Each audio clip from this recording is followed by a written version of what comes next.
It's a very difficult process for the patient's relatives as well, isn't it? Up until that moment, maybe their father, who was always in control, helping them, guiding them. Suddenly, he slowly turns into a small child. He even becomes a stubborn, cranky child, or a spouse, someone who was always by their side, now needs a lot of care, a difficult person to deal with. As a neurologist, what do you tell or recommend to the patient's relatives? What do we say? Of course, this also changes from stage to stage. In the beginning, we might encounter these kinds of things. But look, this stage will take about 3 or 4 years. During this period, please make sure that these things are present at home. We want them to prepare themselves both financially and emotionally for certain things.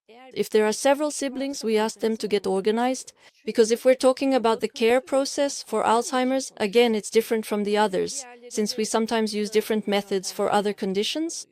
For example, if we consider that each stage lasts about 3 to 4 years or 4 to 5 years in Alzheimer's, in the mild stage, yes, they live alone, they can take care of things at home, we just need to take precautions so they don't lose their money or wander off and get lost, right?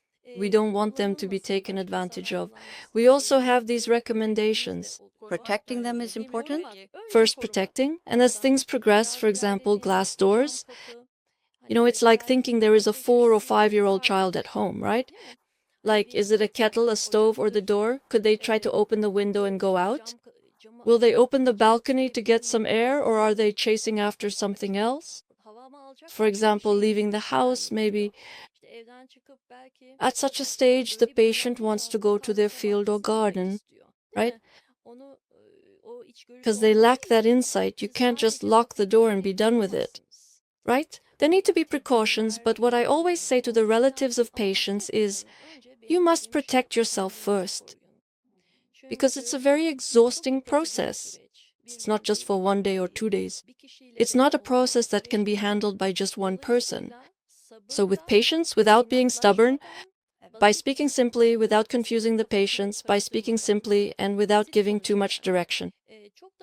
Because some patients can't handle that either. Some patients, we kindly ask for a bit of a gentle touch, some adjustments in that regard. We want them to protect their own mental health.